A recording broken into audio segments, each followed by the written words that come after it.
Welcome back to Concrete Conversations.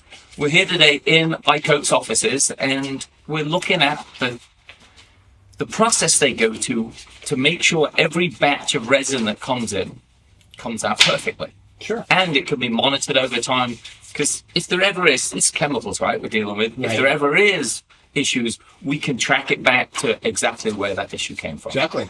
Okay, so I had some questions. I'm going to hold my notes and go through some questions here with you, Tim. So, the first question is really like, what steps do you take during production to ensure that the resin's always going to be perfect, crystal clear?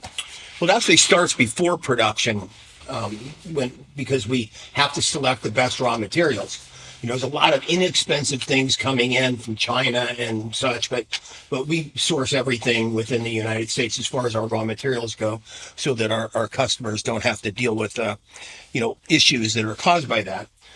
So that's before the production starts. Once the production starts, we do a lot of testing along the way before it even goes into a bottle. And then after it does go into a bottle, before we send it to our customers, we always do many tests, again, just to ensure that consistency batch over batch meets everybody's needs. Now, we've seen emails come in, we've seen notes in our CRM from people who've bought cheap goods from other Sure. places and they have problems.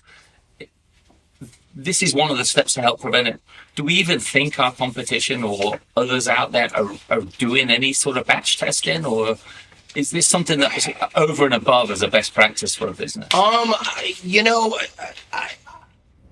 I think we probably do significantly more testing than anybody else does. I already know that. We go way beyond crazy, so that that consistency matters to us. But I don't know. I don't know if anybody does any testing. I highly doubt it. But we test before bottled, and after. Right, so let's take one of these here, just for the audience. Sure. Here with us today. Tim, take us through the process, what happens when every batch Okay, comes. so again, we do a lot of testing before it goes into the bottle. We do drawdown testing, which gives you flow. We do bubble release. We do things that can be tested that are important if we need to modify the formula before it goes in the bottle. But once it does go in the bottle, we wait at least 72 hours, because we found that's a magic number. And then we do a lot of casting. So we'll make it cast with an A and a B, obviously. This is a 6x6. It's a 1/2 inch to 5/8 inch thick. And we keep the batch numbers right on here, so that if we ever had to go back, so we keep liquid retains. We keep liquid retains for... And they've got the batch number on as well. They've got the batch number that corresponds to this. Now, we keep these here for a year, and then we keep them all together for 5. Wow. But we do that, and we do... we cast 6 of these, just because that's how much we mix up. We mix like a quart of material out of these, and then and we cast one of these. So you do a ring holder as well? We do a ring holder, just because this gives you a really good idea, because bubbles tend to... These are cast in really cheap molds. So we can test how many uses we can get before it degrades the mold, and it's a lot. But they tend to collect a lot of bubbles right around this area right here. So This is a real good indicator that we're getting really good bubble release, because we don't manipulate anything. We pour it in there, we mix it, we pour it in there, and that's the result. Right. So are you heat gunning any of this as you're doing it, or is it just natural? No, we don't. We just pour it in and monitor the bubble release. We don't use a vacuum chamber.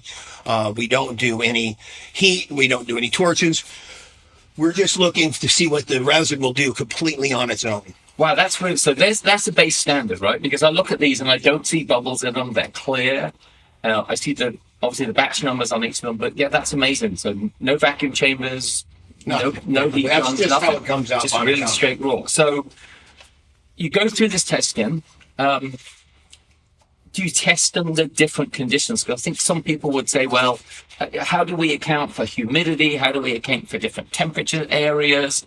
How do we account for that sort of different situations? The idea is we're doing a chemical reaction. So every time we mix an A and every time we mix a B, provided that they're the same epoxy or the same kind of epoxy, we're expecting to get the same thing. So as far as temperature and humidity goes, we test everything here. Right. So we're at 78 degrees, controlled humidity. It's a laboratory here. So adjusting for we want everybody to recreate the environment that they're doing as much as possible every single time. So that you'll get the same reaction with the same materials, with the same conditions.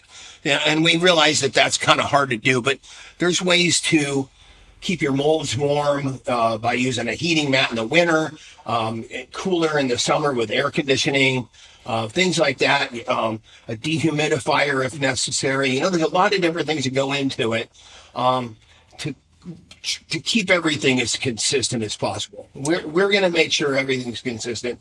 In your own studio, you need to be as consistent as possible. And so it sounds like there's a set of consistent best practices to get the best result out of using resin. To get the same result. Yeah. Right. We want the same result every time, especially because if we're pouring in multiple layers, we want this layer to be the same as this layer. Right, got it. So it's important to monitor that. Right, and we're going to show people in a minute how to warm epoxy to get it before you mix it, to get it to the right temperature, how to use some of the accessories as well that come with this. But okay, so there's that, and we've got examples of things on here. So people are always ask this, and this is the thing, right? And I don't see any of this yellowing. Do you ever get anything that yellows? And well, all epoxies are going to amber a little bit over time. Right. We use, again, it goes back to the raw materials. If you're using clean raw materials, you're using top-notch raw materials, you're using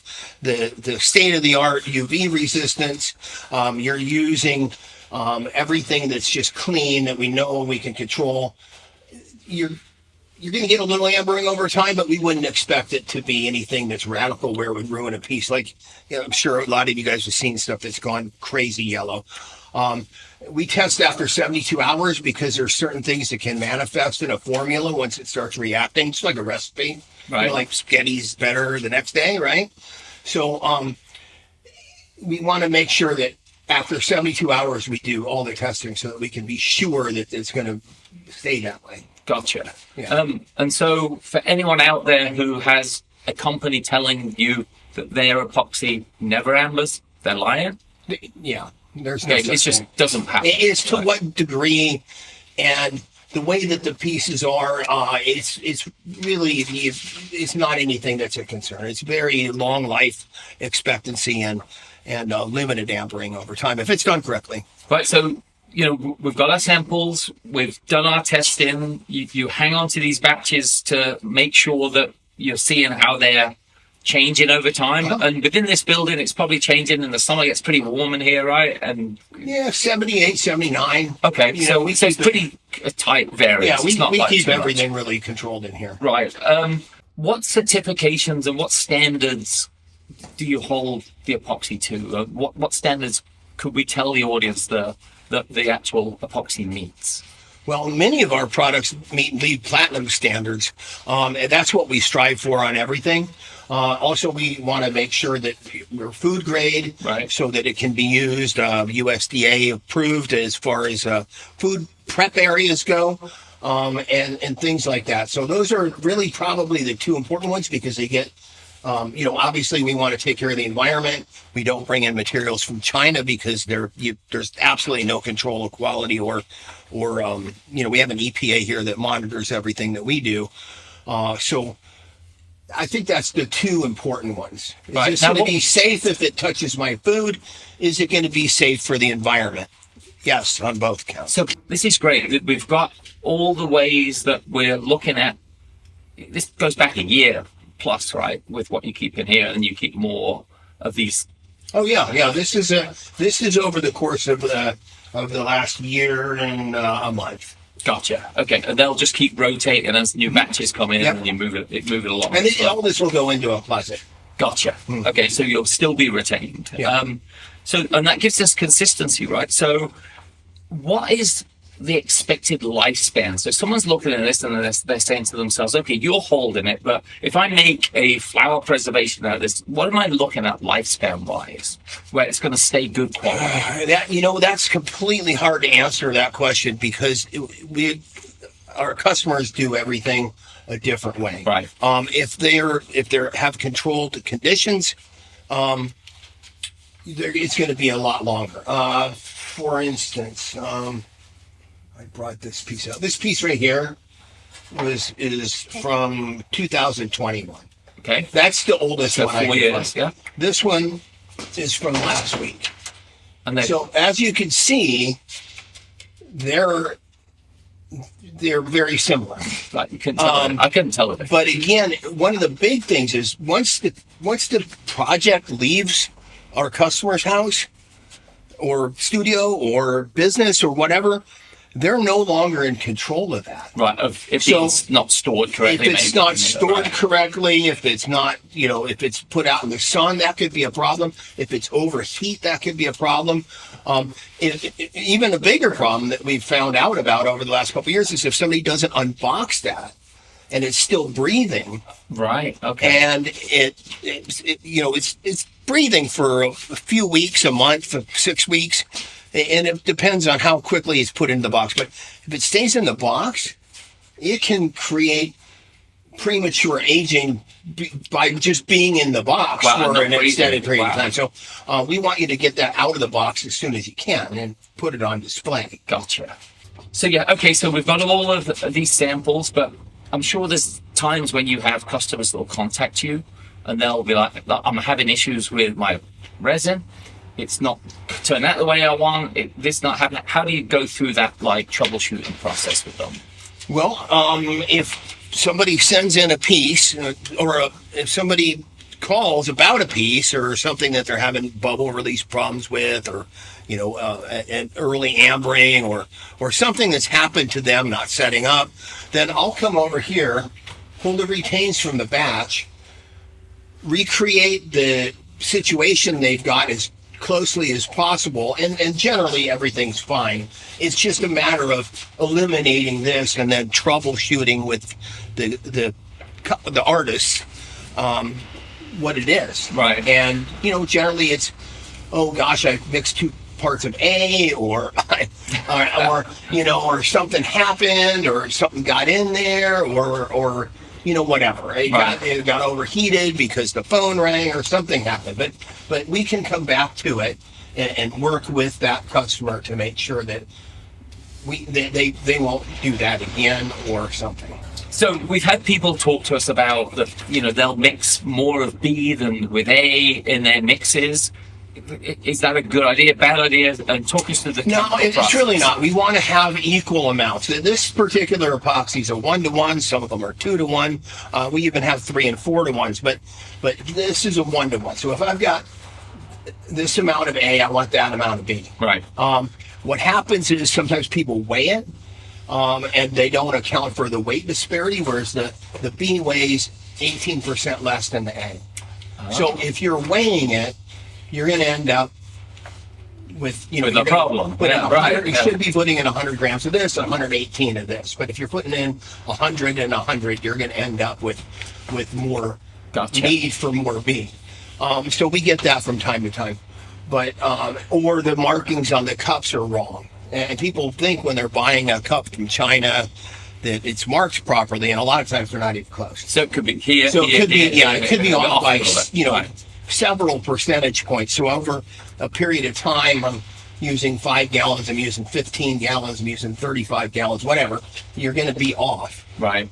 Because you're most likely people, measure the B the same way every time first. They measure the B or the A or whatever, but if the markings are off and they're doing that same thing every time, then you're going to end up with a problem. So that people aren't freaking out, right, that there's an issue. Because, of course, we've probably got people at home right now saying, I don't know, I may be this much off with B and this much off with A. how much of a variance in big starts to become a problem, or when should they? There's a big gray area in there where it's, if it's 52 to 48%, you're good. If it's 60 to 40, then we're not good anymore. So we don't want a lot of extra of either one. Because they can both cause problems. Right. They're going to cause issues if the idea is we like to make them equal as possible. Right. But it's still going to cure out. It's still going to do this and that, unless you're way off. So you don't want to be way off. So once you've got those, is there a technique to mix in to make sure that? Because I imagine someone was saying, well, maybe it's sticking to the side of the bucket. Is there a mixing techniques to get the best mix of your 50-50 or? There's a lot of different ways. As long as it's getting mixed, I like to warm it up before mixing. That makes it easier to mix. Right? Makes it easier to mix. I mix with a drill because it's faster, right? And I warm it up so it's not good. If you put cold epoxy and mix it real fast, it's gonna have a lot of bubbles in there, right? Because the viscosity is significantly different with different temperatures. So even a 2 to 3 degrees temperature swing can move that resin viscosity 5 or 10%. Right. So the idea is we want to warm it up, and I like mine at 82. I think it mixes the best, releases bubbles the best, isn't getting it too hot where it's going to take off chemically early. That's what I like to do. So we were geeking out a little earlier that there's probably some sliding scale of viscosity to heat. Sure. For the super epoxy geeks out there would probably be something fun to have a look at, but wouldn't mean much, right? Yeah. But they've gone to that optimal temperature, right, to mix these products out. Is the HV epoxy the same temperature to mix? The countertop epoxy is to mix the depth epoxy, or are they different temperatures to get the best results? They're different. Like our depth, which is so very thin, right, that it really doesn't matter. We don't want it to be 30 degrees, right, but any environment inside of a studio or a house, it would be fine. This one here, I like it at 82. The countertop, which everybody knows is a CT60, is the top coat. It's much thicker than this, much thicker. So I like that to be about 85. Oh, okay. With that, you don't have to worry about creating its own heat because it goes on such a thin mill. It's just irrelevant. Once you get it out of the bucket and down, it's not going to have enough mass to generate its own heat. Gotcha. Excellent. Well, this is great, Tim. Yeah. So I think it's a lot of good information for people out there and see the inner workings of iCoat products and the way we handle our epoxies.